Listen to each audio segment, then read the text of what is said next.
Hello students. बेटा आज हम अपनी इस वीडियो में पढ़ेंगे डिस्टेंस टाइम ग्राफ। देखो, मोशन हमेशा क्वेश्चंस या लैंग्वेज के फॉर्म में स्टडी नहीं किया जाता है। हमेशा हम ये नहीं कहते हैं कि ऑब्जेक्ट ने इतना डिस्टेंस इतने टाइम में कवर किया या ऑब्जेक्ट इतनी स्पीड से मूव कर रहा है। ठीक है, ऑब्जेक्ट की स्पीड इतनी चेंज हुई है तो एक्सेलरेशन क्या होगा।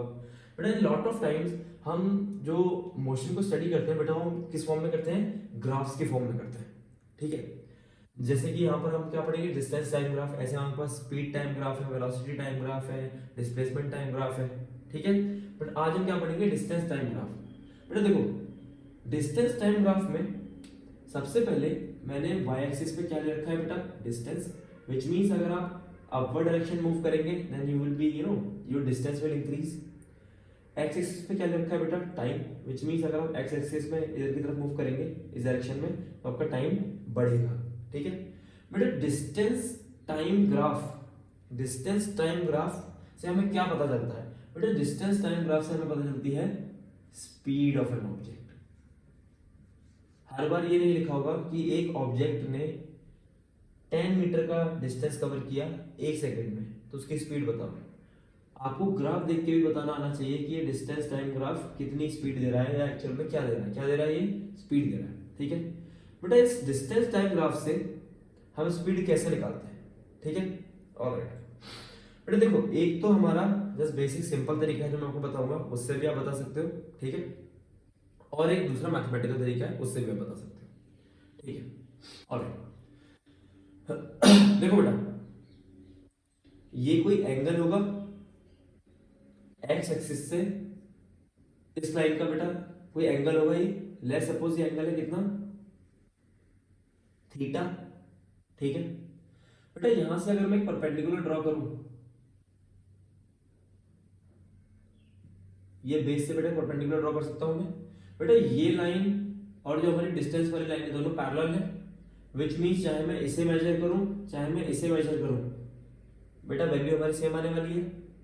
इतनी बात सही है, क्योंकि बेटा अगर यहां से आप इस तरीके से इसको जोड़ोगे, ठीक है, तो अगर ले सपोज ये 10 है तो बेटा ये यहां तक ये भी तो 10 ही होगा, इसमें कोई डाउट नहीं है। ठीक है, तो बेटा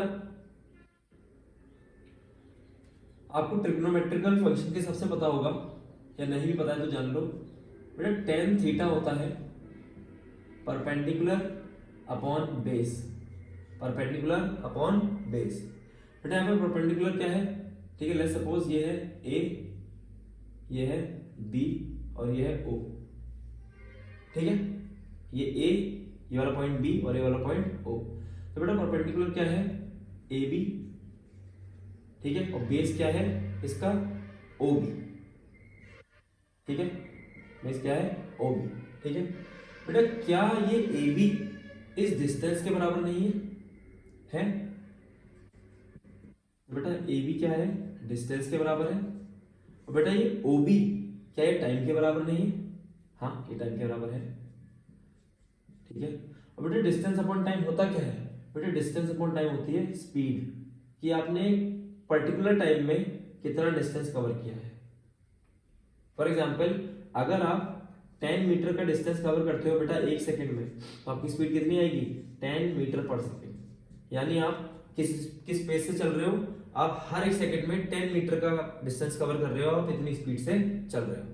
तो समझ में आया कि बेटा अगर आपको एक डिस्टेंस टाइम ग्राफ से स्पीड निकालनी होगी तो बेटा आप क्या निकालोगे, टेन थीटा। और ये बेटा टेन थीटा पता है क्या होता है, this tan theta, theta is called slope of the graph, slope of graph.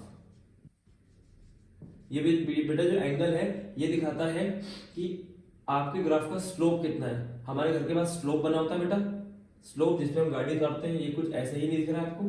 ठीक है, तो बेटा slope of the time graph क्या देगा आपको, speed. Slope of the time graph आपको क्या देगा, स्पीड। तो बेटा इसको आप या तो आपके पास फॉर एग्जांपल कोई मेंशन एंगल हो 45, 55, 60, ठीक है, 90, इस हिसाब से इसको आप निकाल सकते हो। ठीक है, तो आप यहां पर टेन थीटा की वैल्यू रखोगे बेटा। ठीक है, और इसमें से एक वैल्यू आपको गिवन होगी, ठीक है, एक ना एक वैल्यू तो गिवन होनी चाहिए। अगर आपको एंगल गिवन है तो आपको परपेंडिकुलर या बेस गिवन होना चाहिए, तभी तो आप एक वेरिएबल निकाल पाओगे। अगर दो कांस्टेंट है तो ही तो एक वेरिएबल निकल सकता है इसमें से। ठीक है, तो बेटा डिस्टेंस टाइम ग्राफ का स्लोप आपको क्या देगा? स्पीड। तो पहली बात हम ये याद रखेंगे, डिस्टेंस टाइम ग्राफ का स्लोप क्या देगा? स्पीड देगा। ठीक है, ऑलराइट। तो आई गेस मैं इसको रब कर देता हूं इससे। ठीक है, ये नोट कर लेना आप। ओके बेटा, एक तो ये तरीका हो गया कि you can find the speed,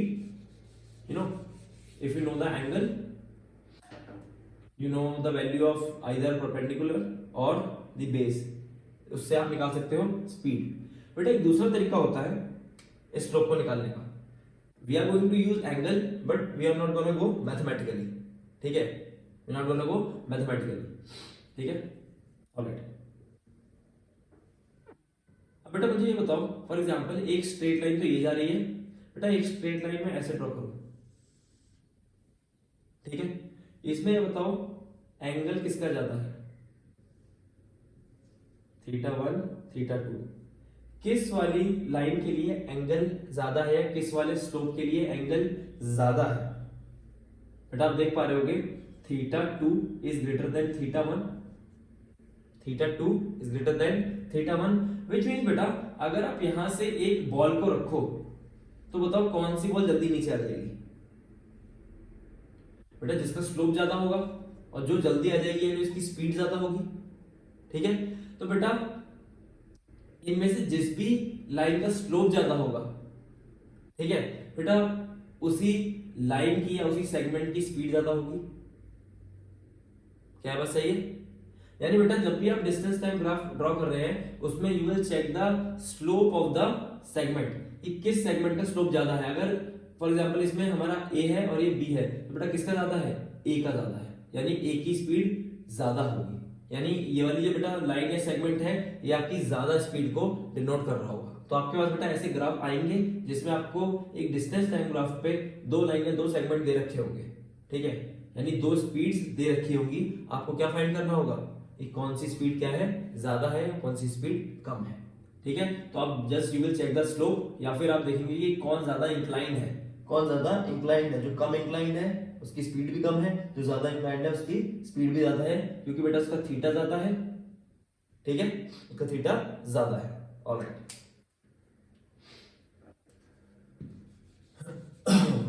कितनी समझ में आई है?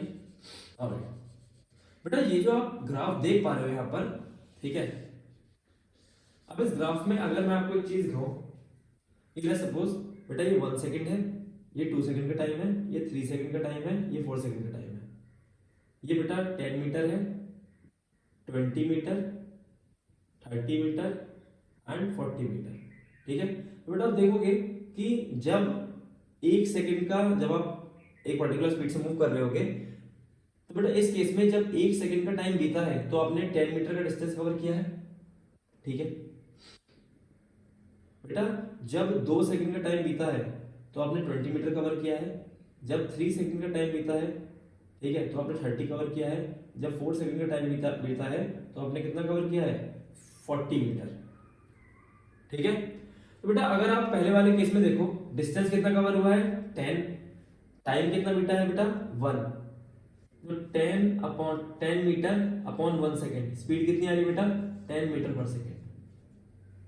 ठीक है बेटा, दूसरे में देखो, दूसरे केस में डिस्टेंस कितना कवर हुआ बेटा? 20 मीटर, और कितने टाइम में कवर हुआ बेटा? 2 सेकेंड में। कितनी आ रही है स्पीड? 10 मीटर पर सेकेंड।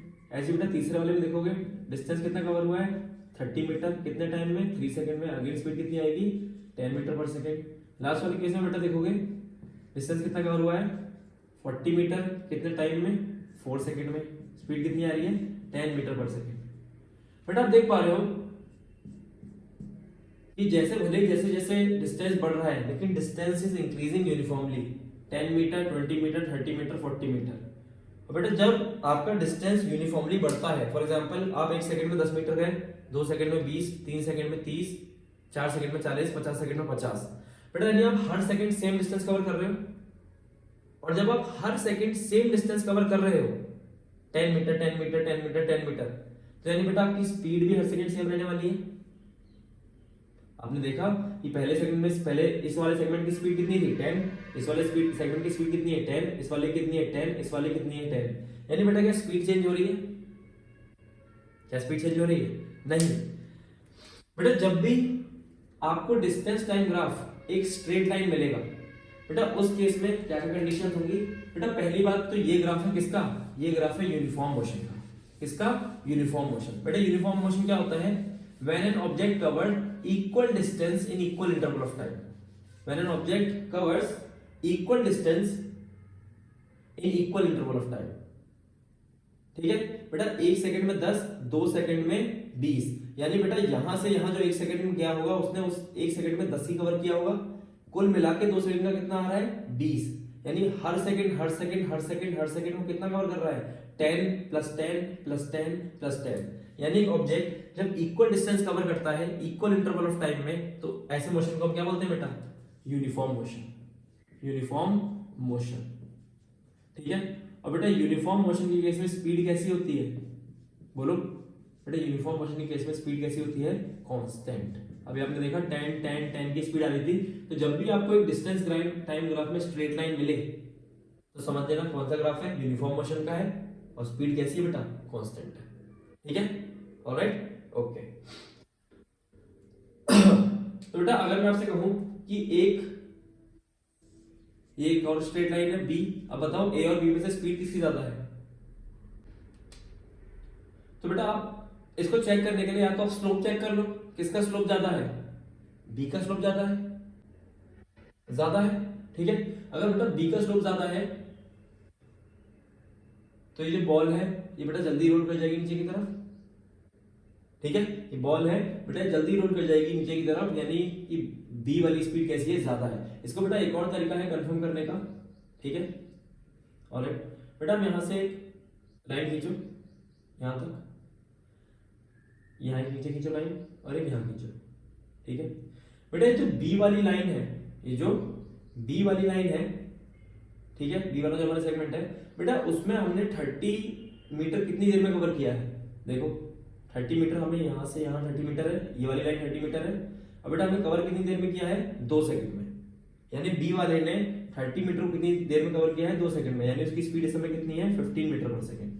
बेटा वहीं पर ए वाले ने 30 मीटर कितनी देर में कवर किया है? ये देखो 3 सेकंड में, यानी बेटा उसकी स्पीड कितनी है? 30/3, यानी कि 10 मीटर पर सेकंड।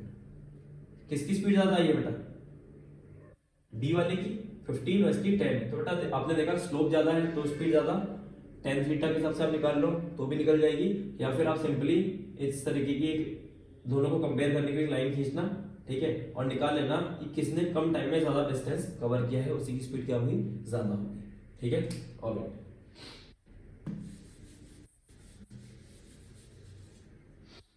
फिर बेटा जो हमारे पास दूसरा ग्राफ है बेटा, इस ग्राफ में आपको दिख रहा होगा कि एक स्ट्रेट लाइन नहीं है। ठीक है, यानी बेटा स्ट्रेट लाइन नहीं है, यानी उसने इक्वल इंटरवल ऑफ टाइम में इक्वल डिस्टेंस को कवर नहीं किया होगा। इक्वल इंटरवल ऑफ टाइम में इक्वल डिस्टेंस कवर करने का ग्राफ एक हमेशा स्ट्रेट लाइन हो सकता है, दैट इज यूनिफॉर्म मोशन। यहां स्ट्रेट लाइन नहीं है। और देखते हैं बेटा, फॉर एग्जांपल मैं इस पॉइंट और इस पॉइंट की क्या चेक करना चाहता हूँ? स्पीड चेक करना चाहता हूँ। बेटा स्पीड में कैसे चेक कर सकता हूँ? मैं स्लोप से चेक कर सकता हूँ, पर सर इसमें तो मुझे स्लोप समझ में नहीं आ रहा, स्लोप कैसे निकालूंगा? बेटा ये जो आपको कर्व दे रखा है, ठीक है, इससे आप एक टेंजेंशियल लाइन ड्रॉ करो, कुछ ऐसी आएगी इसकी टेंजेंशियल लाइन, ठीक है, इस तरीके से। और बेटा इसकी कैसे आएगी? इसकी ऐसे आएगी। ठीक है बेटा, अगर मैं इस लाइन को उठा के यहां ले आऊं कोई दिक्कत नहीं है। बेटा इसका थीटा है इतना और इसका थीटा है इतना, किसका थीटा आपको ज्यादा दिख रहा है? किसका स्लोप आपको ज्यादा दिख रहा है? किसका स्लोप आपको ज्यादा स्टीप दिख रहा है? ये बताओ। स्टीप मतलब जैसे फॉर एग्जांपल होते हैं स्टीप पहाड़ियां, बहुत ज्यादा खड़ी खड़ी पहाड़ियां, तो किसका स्लोप ज्यादा खड़ा हुआ दिख रहा है? बताओ। इसका, अगर मैं इसे ए बोलूं, इसे बी बोलूं, बेटा इसका स्लोप हमें ज्यादा खड़ा हुआ दिख रहा है। ठीक है, और बेटा जिसका स्लोप ज्यादा होता है, जिसका स्लोप ज्यादा स्टीप होगा, जिसका स्लोप ज्यादा स्टीप होगा, बेटा उसी की स्पीड ज्यादा होती है। अभी हमने देखा इसका स्लोप ज्यादा है, जिसका स्लोप ज्यादा स्टीप इस तरीके से खड़ा हुआ, अगर यहां से एक बॉल को रोल कराओ और एक यहां से बॉल को रोल कराओ, कौन सी तेजी से नीचे आएगी? ये वाली। यानी बेटा ए पॉइंट की स्पीड बी पॉइंट से ज्यादा होगी। ठीक है। तो बेटा अगर हम इसको एक और तरीके से जस्ट करें, फॉर एग्जांपल ये कोई डिस्टेंस है यहाँ पर x डिस्टेंस, और इसने इस टाइम को सपोज a टाइम में कवर किया है, इस x डिस्टेंस को a टाइम में कवर किया है, ठीक है। तो बेटा अगर आप इधर जाओगे, ठीक है, लेट्स सपोज इसने b टाइम में किसी डिस्टेंस y को कवर किया है, तो अब देखो बेटा ये जो टाइम गैप है, ठीक है, और ये जो क्या है आपका डिस्टेंस वाला गैप है, ठीक है बेटा, इसके कंपैरिजन में a टाइम में इसने ज्यादा डिस्टेंस कवर किया है एज कंपेयर टू b, क्योंकि बेटा यहाँ पर स्पीड ज्यादा होगी, और जहां पर स्पीड ज्यादा होती है वहां ऑब्जेक्ट तेजी से डिस्टेंस कवर करता है, क्योंकि वो तेज मूव कर रहा है, ठीक है। यानी बेटा a पॉइंट की जो स्पीड होगी वो b पॉइंट से ज्यादा होगी। बट इस ग्राफ में आप देख रहे हो पहले स्पीड कुछ और थी और बाद में स्पीड कुछ और है। और बेटा आप देखोगे कि हर सेकंड इसका स्लोप क्या होता जाएगा, चेंज होता जाएगा। हर सेकंड इसका स्लोप क्या होता जाएगा, चेंज होता जाएगा बेटा। हर सेकंड ये लेस स्टीप होता जा रहा है, यानी बेटा हर सेकंड या हर मोमेंट इसकी स्पीड क्या होती जा रही है, कम होती जा रही है। पहले बहुत तेजी चल रहा था, बट धीमे धीमे धीमे धीमे इसकी स्पीड क्या होने लगी, कम होने लगी, ठीक है। बट अब यहाँ देखो फॉर एग्जाम्पल, ठीक है, अब यहाँ ये कितना धीमे धीमे, पहले इतनी तेजी से डिस्टेंस कवर कर रहा था, अब धीमे धीमे इसके जो कर्व घूम गया है बेटा, जिसकी वजह से जो पर यूनिट टाइम में फॉर एग्जांपल यहाँ से लेकर यहाँ तक सिर्फ इसने बेटा इतना सा डिस्टेंस कवर किया है। सोचो सिर्फ इतना सा डिस्टेंस कवर किया है इतने टाइम में, और बेटा यहाँ पर इतने से टाइम में इसने इतना डिस्टेंस कवर किया था। यानी यहाँ इस सेगमेंट में तेज चल रहा था और इस सेगमेंट में आके क्या हो चुका है, धीमा हो चुका है। तो बेटा ऐसा मोशन जिसमें ऑब्जेक्ट की स्पीड वेरी करती है बेटा, उसको हम बोलते हैं क्या, non uniform motion. Non uniform motion, non uniform motion. I hope आपको इतनी बात समझ में आई होगी, ठीक है, इतनी समझ में आई है, ऑलराइट। नॉन यूनिफॉर्म मोशन में बेटा क्या स्पीड कांस्टेंट रहती है, speed is not constant, speed not constant, ठीक है, ऑलराइट। बेटा हम तीसरे ग्राफ को देखते हैं। तीसरे ग्राफ में भी क्या स्पीड थ्रू आउट सेम है, नहीं, तीसरे ग्राफ में भी स्पीड थ्रू आउट सेम नहीं है। तो आप बोलोगे कि सर अगर स्पीड सेम नहीं है तो ये भी नॉन यूनिफॉर्म है और ये भी नॉन यूनिफॉर्म है, नॉन यूनिफॉर्म मोशन, ठीक है। तो इन दोनों में डिफरेंस क्या है बेटा, अगर आप देख पा रहे हो कि जैसे जैसे टाइम बीत रहा है इसकी स्पीड धीमी होती जा रही है। जैसे पहले स्पीड ज्यादा थी, फिर स्पीड थोड़ी कम हो गई और कम हो गई, फिर काफी कम हो गई स्पीड, ठीक है। एक ही स्पीड बी से ज्यादा थी, यानी पहले स्पीड ज्यादा बाद में स्पीड कम। बेटा अगर किसी ऑब्जेक्ट की स्पीड पहले ज्यादा है बाद में कम हो गई है, यानी उसमें डीएक्सेलरेशन लगा है, आपकी स्पीड 50 है, कुछ देर बाद आपकी स्पीड 30 हो जाए, 30 किलोमीटर पर आवर, तो आपने उसको डीएक्सेलरेट किया होगा अपनी कार बाइक स्कूटी जिससे भी चल रहे हैं। तो बेटा इस ये वाला जो ग्राफ होगा इस तरीके का, ये आपको क्या दिखाएगा, डीएक्सेलरेशन। क्या दिखाएगा, डीएक्सेलरेशन। अगर स्पीड कम हुई है तो बेटा ऑब्जेक्ट क्या किया है, डीएक्सेलरेट किया है। बेटा इस केस में देखो है ये भी नॉन यूनिफॉर्म, लेकिन देखो बेटा इस केस में अगर मैं स्लोप चेक करूं इस पॉइंट का और इस पॉइंट का, तो बेटा इस पॉइंट का स्लोप ये आएगा और इस पॉइंट का स्लोप क्या आएगा, ये आएगा, ठीक है। मैं इस लाइन को ऊपर लेके आ गया हूं, ये θ1 और ये θ2। बेटा बताओ किसका थीटा ज्यादा है, ऑब्वियसली θ1 इज ग्रेटर देन θ2। अगर स्लोप भी देखें बेटा इस तरीके से भी देखें, बॉल को यहाँ रखो तेजी से नीचे आएगी, बॉल को यहाँ रखो धीमे धीमे नीचे आएगी एज कंपेयर टू इसके, ठीक है। तो यानी स्पीड किसकी ज्यादा होगी बेटा, अगर ये पॉइंट ए है और ये पॉइंट बी माना है तो बेटा ए पॉइंट की स्पीड बी पॉइंट से ज्यादा होगी, और बेटा हर पॉइंट पे ये ज्यादा स्टीप होता चला जाएगा। ये θ3 है बेटा, θ1 से भी ज्यादा एंगल पे है, यहाँ पर बॉल रखोगे तो और तेजी से नीचे आएगी। यानी बेटा आप देख रहे हो पहले स्पीड कम थी, फिर स्पीड बढ़ी, फिर और स्पीड बढ़ी। है दोनों नॉन यूनिफॉर्म क्योंकि स्पीड कांस्टेंट नहीं है, स्पीड लगातार क्या हो रही है, चेंज हो रही है। लेकिन बेटा स्पीड बढ़ रही है, और आपकी स्पीड बेटा कब बढ़ती है, जब आप क्या करते हो, क्या करते हो, एक्सेलरेशन देते हो, ठीक है। तो बेटा कैसे मोशन का ग्राफ है, एक्सेलरेटेड, एक्सेलरेटेड मोशन का ग्राफ है। इस मोशन में आप क्या देख रहे हो कि ऑब्जेक्ट एक्सेलरेट कर रहा है, इस मोशन में क्या कर रहा था, डी एक्सेलरेट कर रहा था। दोनों हैं नॉन यूनिफॉर्म मोशन के ही ग्राफ्स, ठीक है, ऑलराइट। बेटा लास्ट ग्राफ देखो, बेटा लास्ट ग्राफ में आप क्या देख रहे हो, ये जो लाइन है, ठीक है, जो लाइन है ये टाइम ग्राफ के पैरेलल है और डिस्टेंस ग्राफ के परपेंडिकुलर है। बेटा जब आप ऐसे इस डायरेक्शन में मूव करते हो तो आपका डिस्टेंस बढ़ता है, ठीक है बेटा। क्या इस केस में टाइम तो लगातार बढ़ रहा है, देखो टाइम एक्स एक्सिस पे है, तो टाइम तो लगातार बढ़ रहा है, बट क्या डिस्टेंस बढ़ रहा है? बेटा लेट्स सपोज ये एक टाइम था 1 सेकेंड और ये एक टाइम है 5 सेकेंड, ठीक है। लेट्स सपोज बेटा ये ऑब्जेक्ट इस समय 10 मीटर का डिस्टेंस कवर कर चुका है, फिर बेटा 1 सेकेंड जहां से भी चला होगा वहां से 10 मीटर का डिस्टेंस ने कवर किया, उसके बाद आपने 1 सेकेंड बाद देखा डिस्टेंस कितना आ रहा है 10 मीटर, आपने 5 सेकेंड के बाद देखा अगेन डिस्टेंस कितना ही है 10 मीटर ही है। बेटा डिस्टेंस बढ़ा ही नहीं है, अगर डिस्टेंस बढ़ा ही नहीं है यानी ऑब्जेक्ट क्या मूव कर रहा है? अगर आप हल्का सा भी मूव करोगे आपका डिस्टेंस बढ़ जाएगा।